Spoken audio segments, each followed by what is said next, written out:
Mga ka-sports, isang linggo na lang at magsisimula na ang PBA Commissioner's Cup. Kompleto na ang mga imports ng bawat kupunan at gaya ng ating inaasahan, napakalakas ng mga dumating na reinforcement ngayong conference. May mga dating NBA players, defensive monster at athletic big na siguradong magbibigay ng problema sa bawat team. Kaya naman sa video na ito pag-uusapan natin ang official import power ranking sa PBA Commissioner's Cup. Sino ang pinakamalakas, sino ang overrated, at sino ang posibleng maging best import ng conference. At pagkatapos nito pag-uusapan din natin ang posibleng future frontline ng Gilas Pilipinas na maaaring maging isa sa pinakamalakas sa Asia. Kung trip mo po ang ganitong content, paiwan mo follow at pa-subscribe na din. Tara po, simulan na natin. Mga ka-sports, PBA Import Power Rankings. Number 1 dyan si Bolbol ng TNT. Sa number 1 spot, walang iba kundi ang player na ito ng TNT Tropang Giga. Ang 7'3" big man na ito ay may guard-like skills, bagay na napakabihira para sa isang player na kasing tangkad niya. Dating NBA player si Bolbol at kilala sa kanyang ball handling, outside shooting, rim protection at shot blocking. Kapag nasa loob siya ng paint, halos imposible siyang bantayan dahil sa kanyang haba at wingspan. Pero ang mas nakakatakot kay Bolbol ay kaya niyang maglaro sa labas, kaya niyang mag-dribble, umatake at tumira ng tres. Kung mag-click agad ang sistema ng TNT sa kanya, malaki ang chance na siya ang maging pinaka-dominant import ngayong conference. Number 2 si Ismael Romero ng Meralco Bolts. Medyo controversial ang ranking na ito dahil mas mataas siya kaysa kay Kyler Kelly. Pero may dahilan. Si Romero ay proven na sa PBA system. Hindi na po siya bago sa liga at napatunayan na niyang kaya niyang mag-score sa loob, magipag-pisikalan, mag-rebound at magdala ng depensa at sumipa. Di joke lang.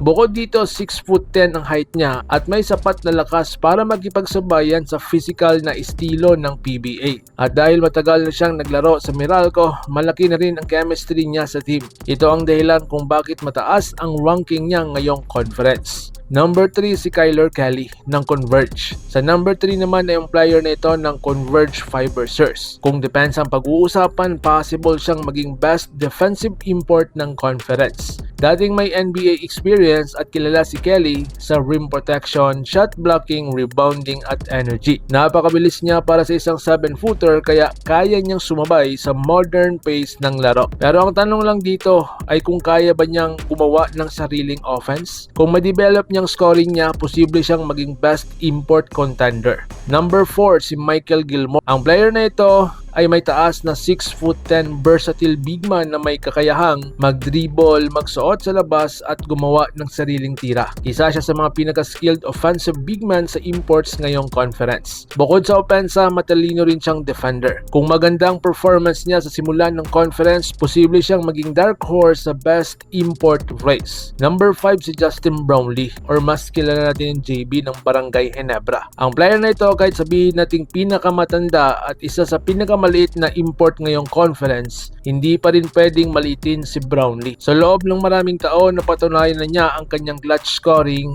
leadership, basketball IQ at championship experience. At kapag pumutok ang kanyang Brownlee magic, kaya pa rin niyang dominahin ang conference. Number 6, isa siyang energy big man na malakas sa loob ng paint. Hindi siya flashy na scorer pero napaka-effective niya dahil sumusunod siya sa sistema ng kanyang team. Kilala ang player na ito sa kanyang physical defense, interior scoring, rebounding. Isa siyang underrated import na maaring maging malaking tulong sa kanyang kupunan. Number 7 si James Dickey ng Phoenix. Ang 6'10" big man na ito ay kilala bilang isang rebounding machine. Bukod sa rebounding, malakas din siya sa rim finishing, interior defense, hustle play. Ang kanyang pinakamalakas na katangian ay ang kanyang high motor at effort sa depensa. Number 8 si Samuel Diguara ng Macau Black Bears. Ang 7'6" giant na ito ang pinakamatangkad na import ngayong conference. Kapag nakakuha siya ng pwesto sa loob ng paint, halos imposible siyang pigilan.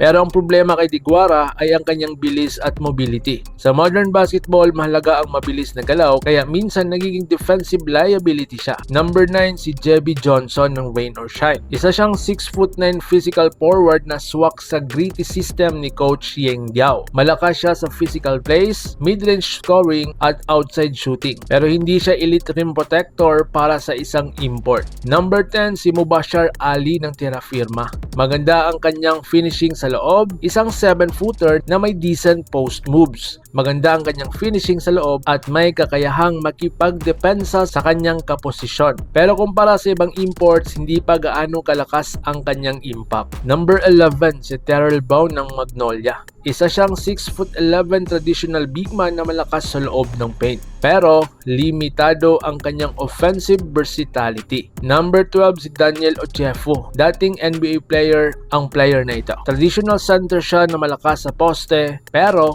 medyo mabagal kumpara sa modern big man ngayon. Number 13 si Marcus Lee ng San Miguel. Isa siyang athletic defensive big man na magaling sa rebounding at shot blocking. Pero limitado ang kanyang offensive arsenal.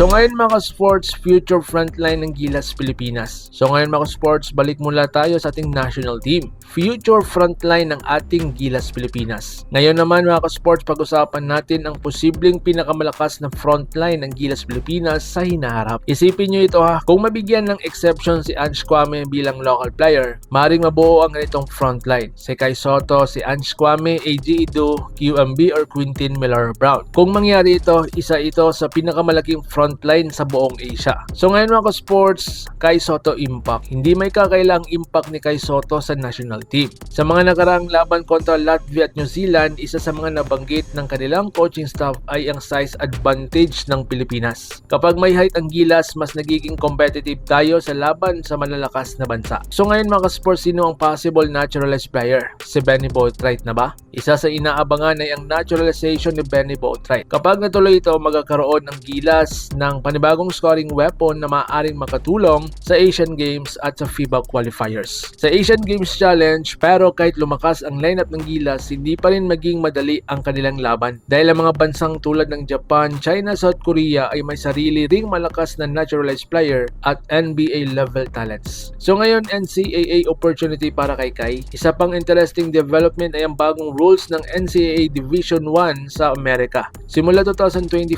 pinayagan na ang direct pay for athletes kung saan maaaring kumita ang players ng $1 milyong sa pamamagitan ng NIL deals. Dahil dito, may posibilidad na isang player tulad ni Kai Soto ay makakatanggap ng kontrata na higit kumulang $1 million kung maglaro siya sa NCAA. Sa kabuuan mga sports, napaka-exciting na mga susunod na buwan para sa Philippine basketball.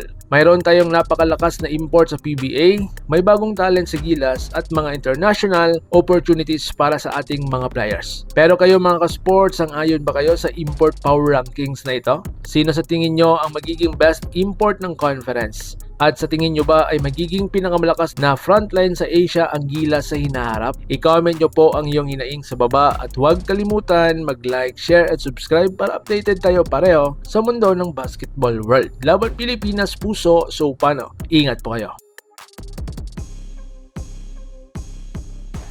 Mga ka-sports, kung hilig ninyong bumili ng mga Gilas jersey, Gilas accessories at mga gamit na pang basketball, habang nanonood po kayo sa aking mga videos, kindly check this basket on this lower part ng ating video at magpa-pop up yung ating mga items sa gilid. Mga legit po yung mga items dyan and see to it po na makabili po kayo ahead of time kasi meron po yung mga discounts and mga promos depende po sa seller. And also, kunting suporta din as a content creator po. Salamat!